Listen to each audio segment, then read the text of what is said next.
thing. I'm going to give you 10 rules for profitable self-discipline. These are rules of my own making. They're very homely, some of them, but they'll be very helpful. And number one is keep cool when other people get hot. I know you can agree with that one, but I'm not so sure that you'll always live up to it. We're inclined, all of us, to get hot when the other fellow gets hot. Say angry things when the other fellow starts saying angry things. I was in the home of the president of a big electric power company one evening when there came a storm, and he called up one of his head men to go out to take care of an emergency that happened as a result of that storm. It was on Sunday evening. The man was gone about 2 hours, and when he came back, he came up on the front porch of the home of this man and called him out on the porch, and I never heard a man get such a tongue lashing in all my life as this president of the electric power company gets.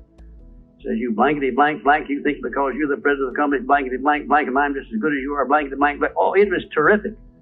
I only heard one side of the conversation because there was only one side of it. One man was doing all the talking, and one man was doing all the listening. And after this had been going on for fully 3 minutes, the other man ran out of wind and had nothing more to say. He was mad, you see, because they called him out on this stormy night. I heard the president close the door, and he came back, and he just smiled and said, why, the man was a little bit hot, wasn't he? That's all he said. A little bit hot, wasn't he? I expected any moment to hear fists begin to fly out there. But you see, there was a man who had risen to great heights of achievement financially, and he had done it by self-discipline in every respect. And he didn't propose to allow a workman who had been temporarily unbalanced by his anger to throw him off balance and make him stoop to that level. He just didn't propose to have that done. And you'll notice when you get into an argument with anyone, and you're apt to if you don't watch yourself, that if you just remain silent while the other fellow is blowing off his top, he finally gets to the point where he's got no more top to blow off. Then if you want to get in a few words of your own, that's a mighty good place to do it. It's a mighty fine thing if the words that you get in are not the kind of the words you've been hearing. In other words, if you say something back kind in return, it's far better for the other fellow and far better for you. It shows you to be the bigger of the two persons. Now, anybody can get mad and blow his top because of what somebody does or says, and that's happening all the time. But the truly big man, the man who is in charge of himself, he doesn't allow anybody to draw him down to that level of a street brawl or of an argument in harsh words unless he wants to do it. And if he's truly a big man, he doesn't want to do it. Number two, remember there are 3 sides to all arguments. We ordinarily think there are 2 sides to all arguments, but they're not, the 3. There's your side, there's the other fellow's side, and then there's the right side, which is usually about in the middle of the 2 viewpoints. Remember that when you get into an argument with the other fellow. Don't assume that he's always at fault.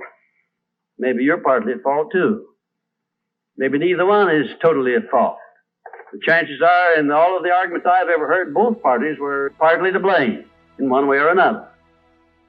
I have never yet heard an argument where one party entirely was to blame, although I suspect there are such arguments at times.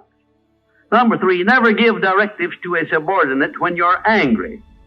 If the matter is urgent, then cool off quickly. Number 4, treat all people as nearly as possible as if they were rich relatives from whom you expected to be remembered in their will. Now that's a good one. That's a honey. That is a honey. If you just do that, treat all people as if they were rich relatives from whom you expected to inherit something at their death. And you can do that. You know, if you had a rich relative that had $1 million he was going to leave to you, or you suspected he was going to, it wouldn't make very much difference what he said or did. He would never throw you off balance. You'd never talk back to him, would you? Of course you wouldn't. It'd be quite silly if you did. Keeping quiet for $1 million seems to me to be a very easy price to pay. Number 5, look for the seed of an equivalent benefit in every unpleasant circumstance with which you meet, no matter what the unpleasant circumstance is. Make it a point to discipline yourself so that you look for that seed of an equivalent benefit, and you start looking in connection with the circumstance. Don't wait a week or two till you've all worked yourself up about it. Start right in where you stand. It'll lessen the blow. It'll lessen the hurt of the wound, whatever it happens to be, if you start looking for that seed of an equivalent benefit. And number 6, learn the almost forgotten art of asking questions and then listening to the answers instead of getting the other fellow told off. It gives you an awful lot of satisfaction when you're angry to get the other fellow told, doesn't it? And the temptation is very great to do that. I know, because I've been there many times. Don't do it. Be bigger than that. Listen to what the other fellow has to say, and then when somebody makes a statement that you're not sure about, learn to ask this one question. It's one of the most important questions in life. It'll serve more purposes than any other short question that I can think of. When somebody makes a statement that you're not sure about, or that you doubt, or that you question, ask a 4-word question. How do you know? And then wait for an answer and see him squirm. Oftentimes there is no answer. People make wild statements that they can't back up. And instead of getting into an argument and making an incident out of the matter and getting yourself worked up into an argument, let the other fellow stew in his own fat by putting him over the barrel of that question, how do you know? I had a clergyman in my class once who was very, I just don't know exactly how to describe him. He was a fanatic, you might say, on the subject of religion. And he was sure that he knew exactly what was going to happen to me after death. He said so in no uncertain terms, not in the class, but in a private conversation. He raved and ranted for quite a little while about it. And when he got through, I said, how do you know, parson? And that really put him over the barrel. He said, that's the way I feel about it. That's my faith. I said, well, now, having belief and faith is one thing, but having evidence is something else again. How do you know what's going to happen to me after I die? I don't know, and I doubt that you do. How do you know? Well, he never did give me a satisfactory answer. There are a lot of questions that come up in life in connection with which, if you'll ask that one thing, how do you know, you'll find that the other fellow will be off balance, and you don't need to make an incident out of what he says. You don't need to get mad at what he says. 7, never say or do anything which may influence another person without first asking yourself this question. Will it benefit him or hurt him? And if it will hurt him, don't do it. Don't say anything or do anything that would hurt another person under any circumstances, no matter how much he may deserve it. Exercise self-discipline. Don't do that, because if you hurt another man, you're going to hurt yourself 10 times as much, at least. Because that hurt will come back on you. I don't care who you are nor what circumstances you're working under or living under. If you hurt another person, you'll be hurt 10 times as much. And if the hurt doesn't come immediately, the rate of interest on that is compound interest on compound interest, and it'll be 100 times as great if you wait long enough.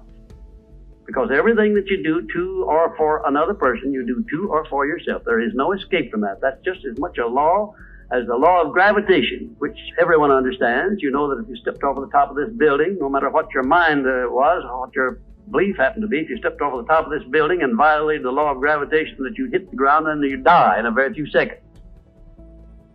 And this law, which brings you back that which you send out, is just as inevitable, just as inexorable as the law of gravitation or any other of nature's laws. Number 8, learn the difference between friendly analysis and unfriendly criticism. Then decide which you wish to live by in your relations with others. Now, friendly analysis is one thing and is welcomed by most sensible people. I don't object to friendly analysis of anything that I do, even though it's very unfavorable. If it's friendly analysis, I like it, because I can improve by it. But if it's unfriendly criticism, very obviously unfriendly criticism, and not analysis, well, then I resent it. I wouldn't be human if I didn't. How can I tell whether it's friendly analysis or unfriendly criticism? How would you go about telling? A lot of ways you can tell. You can tell by your relationship to the person who's making it, whether it's friendly or unfriendly to begin with. If it's an enemy, obviously I discount it right off the bat, because you almost know it's going to be unfriendly criticism. I can tell also by the tone of voice in which he does it, by the manner in which he does it. Because a man who engages in unfriendly criticism generally uses a few epithets along with it that clearly indicates that he's biased. If you have self-discipline, you're not going to be influenced by that kind of a person. And number 9, remember that a good leader in any calling is one who can take orders as cheerfully as he gives them. And number 10, last but not least, remember that tolerance in human relations is just as important as tolerance in the operation of mechanics.